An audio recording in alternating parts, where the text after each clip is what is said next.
Hello guys, কি অবস্থা? কেমন আছেন? আশা করি সকলে ভালো আছেন। তো আজকে আপনাদের মাঝে নতুন একটা স্কেটিং ভিডিও নিয়ে চলে আসছি। দেখতেই পাচ্ছেন আজকে স্কেটিং নিয়ে বের হয়ে গেলাম। এখন আমি যাব ছয়গাঁও জমিদার বাড়ি। সো গাইস, স্কেটিং চালানো অবশ্যই আমাদের সুন্দরভাবে স্কেটিংটা পায়ে দিতে হবে। তাই অবশ্যই মোজা পরে নেবেন, মোজা না পরলে পায়ে দাগ পড়ে যেতে পারে। স্কেটিং পরা শেষ, এখন যাব বাইরে সোজা ছয়গাঁও জমিদার বাড়ির উদ্দেশ্যে। এখন আমি আছি চরকমারিয়া মোল্লাকান্দি।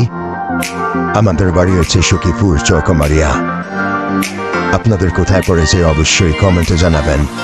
এখন আমি যাবো পেদেরগঞ্জের উদ্দেশ্যে। পেদের ভিতরে পাশে আমাদের ছয়গাঁও জমিদার বাড়ি।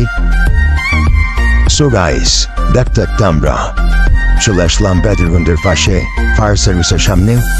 এখন আমরা পেদেরগঞ্জের পাশে আছি। তো আমাদের সামনে একটা আছে ফুটবল খেলার মাঠ তৈরি করতেছে এখানে। তো আমরা এখন আছি পেদেরগঞ্জ ব্রিজের উপর।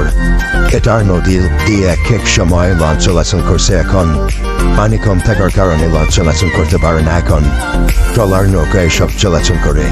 ব্রিজটা অনেক পুরনো ব্রিজ, পুরনো হলেও অনেক বড় বড় যানবাহন একে দিয়ে চলে, কোনো সমস্যা হয় না। তো যাদের বাড়ি শরীরপুর তারা অবশ্যই কিন্তু জমিদার বাড়িটি দেখতে যাবেন, কারণ জমিদার বাড়ি যেতে হলে আমাদের সামনে একটা পড়বে বাবুল কার্ভ প্রজেক্ট, সেটা আপনারা চিনেন অবশ্যই। তা আপনার ওই জায়গায় যেও ঘুরে আসতে পারেন। এখন আস্তে আস্তে একটা বামারুট পড়ে গেল, কিছু করার নাই। এই বামারুট পাড়ে দিয়েই যেতে হবে আমার ছয়গাঁও জমিদার বাড়ি। কিছুদের ভালো কিছুদের ভাঙ্গা, এটাই শরীরপুরের জোট, আপনারা জানেন। আস্তে আস্তে সব এগুলো ঠিক হয়ে যাবে। অনেক ফ্লুটের কাজ মেরামত চলতেছে। তো যারা যারা স্কেটিং করেন, কার কার স্কেটিং করতে কিরকম ভালো লাগে সেটা অবশ্যই কমেন্টে জানাবেন। আমার স্কেটিং করতে অনেক ভালো লাগে। কে আমার সাথে স্কেটিং করতে চাইলে আমার সাথে যোগাযোগ করতে পারেন। আমার বাড়ি শরীরপুর সখীপুর থানা। কেউ যদি শরীরপুরের কেউ থাকেন তাহলে আমার সাথে যোগাযোগ করতে পারেন। তো গাইস, জমিদার বাড়ি গেলে মজা পান বা না পান, কিন্তু বাবুল কার্ভ প্রজেক্টের এই জায়গায় আসলে কিন্তু আপনারা মজা ঠিকই পেয়ে যাবেন, কারণ এখানে অনেক সুন্দর রেস্টুরেন্ট আছে। এই যে আশেপাশে অনেক রেস্টুরেন্ট আছে। ওনাদের বাসমান রেস্টুরেন্টটা নষ্ট হয়ে গেছে, কারণ ওনাদের পুকুরে পানি ছিল না, এই কারণে ওনাদের বাসমান রেস্টুরেন্টটা নষ্ট হয়ে গেছে। আপনারা চাইলে যে চারপাশে অনেক রেস্টুরেন্ট আছে এই জায়গায় আড্ডা দিতে পারেন। তো আমি কখনো খাই না এদের রেস্টুরেন্টে কিছু, কারণ আমাদের গার্লফ্রেন্ড অনেক কিছু নাই, আমি কি নিয়ে যাবো তাদের এখানে। তো আপনারা চাইলে গার্লফ্রেন্ড নিয়ে আসতে পারেন, তাদের রেস্টুরেন্টে এসে খেতে পারেন, কোনো সমস্যা নেই।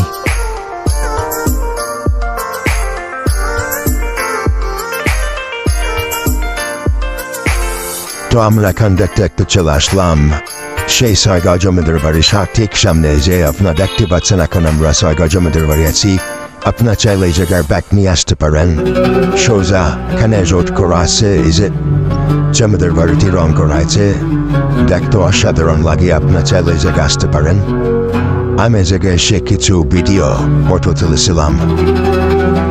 না দেখতে পাচ্ছেন আমাদের পিছনে যে জমিদার বাড়িটি অসাধারণ লাগে। তো এখানে এসে আমার যেটা মনে পড়লো যে বাড়িটার ভিতরে যেতে পারলে অনেক ভালো হতো। তো এটার ভিতরে কি আছে আমাদের আজও জানা নেই। তা আমাদের ভিতরে যেতেও দিবে না, তা আমরা দেখতে পারবো না কখনো। আমরা বাইরে থেকে পিক তুলে চলে যাই, কিছু করার নাই।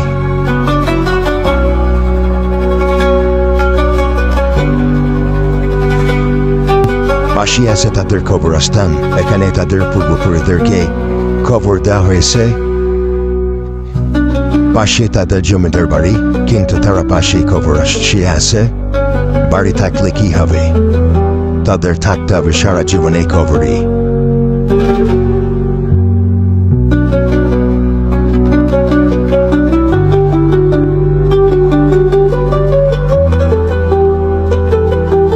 তো আজকের ভিডিওটা এই পর্যন্তই। ভালো থাকেন, সুস্থ থাকেন, আল্লাহ হাফেজ।